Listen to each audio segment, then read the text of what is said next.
Muy bien, chicos, muy buenos días. Mi nombre es Antonio Vega, soy cardiólogo y pues bueno, bienvenidos nuevamente al canal. El día de hoy, aparte de que les agradezco que nos hayan sintonizado, quisiera aprovechar para platicar un poco de un tema que resulta muy apasionante y que muchos de los pacientes comentan frecuentemente cuando vienen a la consulta, que es los infartos sin oclusión de las coronarias. Ustedes sabrán que la mayoría de los infartos ocurren porque las arterias coronarias se tapan de grasa, básicamente colesterol malo, que denominamos colesterol LDL. Sin embargo, hay un grupo de pacientes con coronarias completamente sanas que también se infartan. A este tipo de infartos se les denominan infartos tipo 2 y son relativamente menos comunes, pero es muy importante estar alerta. El que una persona haga actividad física, el que se alimente sanamente, el que tenga una vida con poco estrés, pues lo protege contra el infarto tipo 1. De hecho, es uno de los factores protectores más importantes, pero lamentablemente no nos protege contra el infarto tipo 2, porque el infarto tipo 2 no se debe a que haya una arteria ocluida. Se debe a que hay una disminución en la oxigenación general debido a que el corazón está incrementando su consumo de oxígeno. ¿A qué me refiero con esto?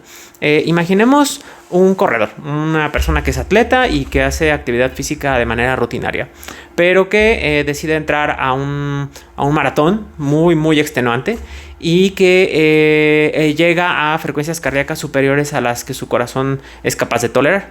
Entonces, en este punto, el corazón está exigiendo demasiado oxígeno, más del que las arterias coronarias, que son las venitas o las arterias que irrigan al corazón, son capaces de proporcionar. En este momento, el corazón empieza a sufrir de isquemia, es decir, de falta de oxigenación. Y si esto continúa de manera importante, puede llegar a ocurrir un infarto. Ese es uno de los ejemplos más clásicos. He tenido un par de pacientes así, pero probablemente el más llamativo es el caso de lo que denominamos choque hipovolémico. El choque hipovolémico se refiere a la pérdida masiva de sangre que ocasiona una disminución importante de la presión arterial. Hace un par de meses tuve una paciente que cursó con un embarazo ectópico, el cual no fue detectado de manera oportuna. El embarazo ectópico se rompió y ella empezó a perder sangre. Una de las cuestiones más catastróficas de este tipo de situaciones es que el sangrado no necesariamente es un sangrado visible de manera externa, sino que es un sangrado interno.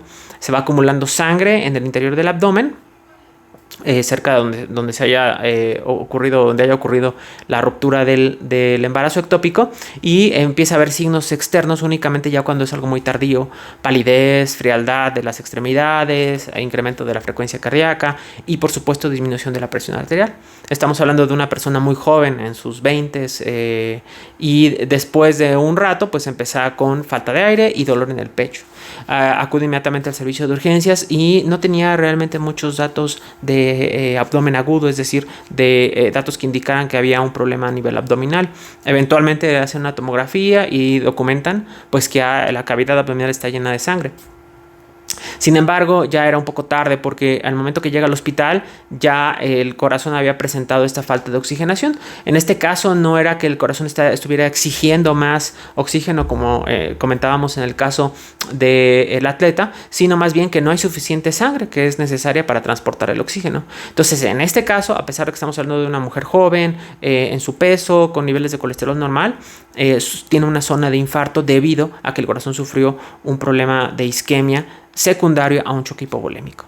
Entonces, el infarto es un término muy genérico. Normalmente, cuando hablamos de infarto, inmediatamente nos imaginamos que las coronarias están ocluidas, como es este caso de acá. Vemos ahí las arterias ocluidas, llenas de sangre, y aquí un coágulo que finalmente es lo que provoca que esa zona pierda oxigenación y viabilidad. Pero hay personas que se infartan con arterias completamente sanas. También puede ocurrir esto en el contexto de personas que tienen trastornos de la coagulación. No necesariamente debe de haber una placa de grasa obstruyendo la arteria completamente. Necesitamos que se forme un coágulo. Entonces hay personas que tienen, por ejemplo, alteraciones en la coagulación, que tienen problemas genéticos de la coagulación, como deficiencia de proteína C o proteína S, que son trastornos pues no tan infrecuentes, o un padecimiento que se llama factor 5 de Leiden. Estos incrementan el riesgo de formación de coágulos en distintos puntos: en las extremidades inferiores, en los pies, en las piernas, en las extremidades superiores, a nivel cerebral, en los senos venosos se llaman, que son unas especies de venas internas que están en el cerebro, y por supuesto también en las coronarias. Entonces la coronaria puede estar completamente libre de colesterol y ahí depositar un coágulo. Esto también lo vemos tristemente en las personas que padecen problemas autoinmunes. Tengo un par de pacientes que padecen enfermedades como lupus o síndrome de anticuerpos antifosfolípidos, y como saben, pues entre otras cosas, por ejemplo, el síndrome de anticuerpos antifosfolípidos se relaciona con pérdidas gestacionales recurrentes, pero también se puede asociar con otras alteraciones de la coagulación, como pueden ser infartos, trombosis venosa profunda, que es estos coágulos en los piecitos, o tromboembolia pulmonar, que es algo todavía más severo cuando estos coágulos suben a nivel pulmonar. Igual estas personas pueden tener un infarto sin necesidad de tener arterias coronarias completamente ocluidas.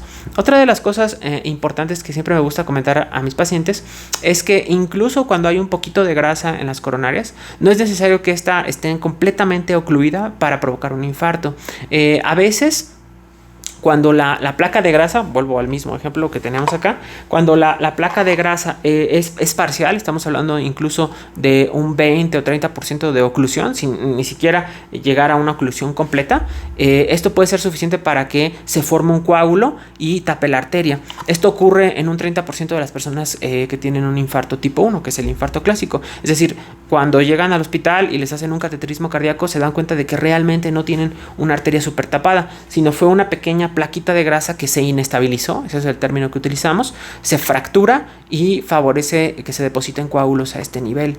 Esto es algo triste porque esta persona pues no tiene un problema de oclusión importante en las coronarias y aún así tiene un infarto. Existen otros muchos tipos de infarto. Hay una definición internacional de infarto que los cardiólogos pues tenemos que dominar, pero realmente el infarto tipo 1 y tipo 2 son los que me gustaría traer a colación en este punto, porque sobre todo el infarto tipo 2 pues prácticamente no es algo que la sociedad, que las personas tengan acorde. Siempre imaginamos que los niveles de colesterol predicen todo. Incluso actualmente ya hay otros marcadores que nos indican que esa persona tiene riesgo de infarto aunque los niveles de colesterol estén normales. Recientemente está en estudio un tipo especial de lipoproteína, una proteína que transporta grasa en el cuerpo, que es la LPA, la LPA con A minúscula, que se ha observado que predice riesgos de problemas cardiovasculares independientemente del LDL. Es decir, incluso aunque yo tenga un colesterol LDL, que es el colesterol malo, normal, puedo infartarme con un infarto tipo 1 si mi LPA está alta. Esto sigue todavía en estudio porque realmente, a pesar de que tenemos la manera de detectarla y hay muchos laboratorios que lo están realizando, incluso en México hay un par de ellos, no tenemos una forma de tratarlo, es decir, no hay manera de disminuir esta LPA. Entonces eso explica lo que ustedes habrán visto en algunas ocasiones o habrán escuchado de personas igualmente, deportistas, personas que hacen mucho ejercicio y que finalmente se infartan. Puede tratarse de un infarto tipo 1 con este incremento de la LPA, o puede tratarse de un infarto tipo 2 en el cual ocurrió una disminución de la oxigenación o un incremento en la demanda de oxígeno por parte del corazón. Es algo que frecuentemente pasa desapercibido para el médico general o para el médico internista, pero que los cardiólogos normalmente somos un poco más acuciosos cuando buscamos pacientes que entran en este rubro atípico de infartos. Esta es la idea de este video, platicar un poquito acerca de estos infartos atípicos, y me gustaría saber cuáles son sus comentarios, si ustedes conocen algún caso específico o quieren que abordemos algún otro tema importante. Por el momento me despido, mi nombre es Antonio Vega, soy cardiólogo y estoy a la orden. Paz.